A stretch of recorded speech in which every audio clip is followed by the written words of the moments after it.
Je pense qu'on va la voir. Il s'agit donc d'une rubrique préparée par Jean-Pierre Anquiri sur les associations d'Île-de-France, consacrée ce soir à Apple, qui a créé une association en région parisienne pour favoriser l'essor de l'informatique. Alors, je croise les doigts et j'attends avec vous. Je vais demander à mon chef d'édition.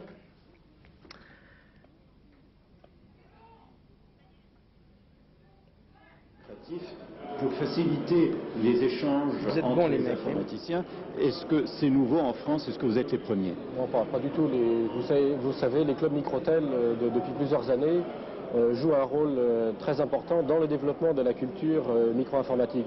Ce que nous voulons faire avec le club Apple, ça n'est donc pas de répéter ce qui a déjà été très bien fait.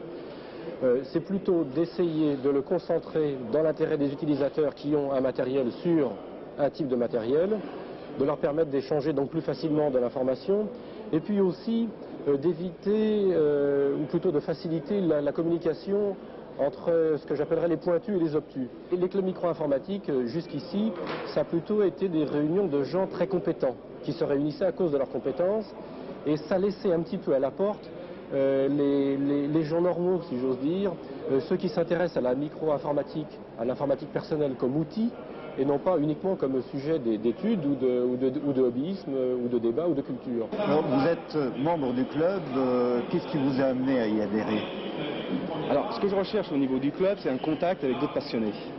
C'est-à-dire que, comme ça, je pense pouvoir récupérer des informations, comment mieux utiliser mes logiciels, à la limite, pourquoi pas, comment mieux écrire également les logiciels que je développe pour mon activité professionnelle. Et donc, si vous voulez, je recherche ce contact. C'est la curiosité féminine bien connue avant tout.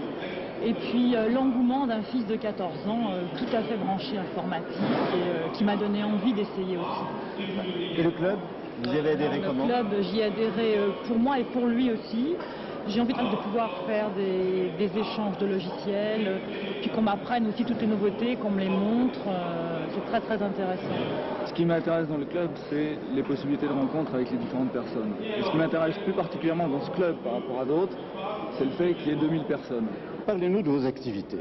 Bon, les activités du club, c'est de l'échange d'informations. Ça veut dire qu'il y aura une bourse d'échange de logiciels, ça veut dire qu'il y aura une bibliothèque technique, ça veut dire qu'il y aura un lieu de réunion, un peu comme celui où nous sommes aujourd'hui, pour permettre de se réunir, d'avoir accès au matériel, de rencontrer des gens. Mais l'échange, ça n'est pas uniquement l'échange comme face à face ou en petit groupe comme aujourd'hui, ça peut être l'échange sur un réseau télématique. Et nous allons créer pour le club Apple un réseau télématique qui permettra aux utilisateurs de se parler, d'avoir du courrier électronique, des bulletins d'annonces, par exemple pour prolonger la bourse d'échange ou pour provoquer la bourse d'échange de personne à personne, pour faire du téléchargement de programmes, c'est-à-dire échanger des logiciels entre eux ou tirer des logiciels d'une bibliothèque du domaine public. Et c'est aussi peut-être, comme nous l'espérons le faire, leur donner des portes d'accès à d'autres réseaux. Parce que rien de plus simple avec un réseau que d'ouvrir des portes à d'autres, et donc d'autres réseaux qui existent en France ou à l'étranger qui ont déjà du succès, et donc leur ouvrir la porte sur tout le monde de la télématique. Vous aurez un bulletin. Il y aura aussi un bulletin sous la forme d'une disquette. L'utilisateur pourra, en contre un supplément, avoir la disquette du mois, qui aura des programmes de démonstration, des programmes didactiques, des programmes de jeu aussi, et qui lui permettront de mieux développer l'utilité présente et future de son ordinateur et de se former lui-même à ces nouvelles technologies. Et puis je crois que vous avez de grands projets, des débats, des voyages même. Oui, nous ferons des voyages à la Mecque de notre profession, dans la Silicon Valley. Mais il y a d'autres endroits des États-Unis qui sont très intéressants à visiter dans cette industrie. Il y a aussi dans la côte Est la route 128 qui est un cœur technologique de l'informatique petite et grande. Il y aura des débats, nous en avons déjà fait, nous en ferons avec ou bien des inventeurs qui pourront raconter ce qu'ils ont fait, ou bien des utilisateurs qui n'ont rien inventé mais qui ont innové moins dans la programmation que dans la façon dont ils appliquaient les programmes des autres. Parce qu'un ordinateur personnel, ça n'existe pas sans programme. Alors il y a ceux qui écrivent les programmes, les disques, et puis il y a ceux qui les jouent, et qui de fois en jouent pour faire des choses auxquelles on n'avait pas pensé. C'est Tom aussi.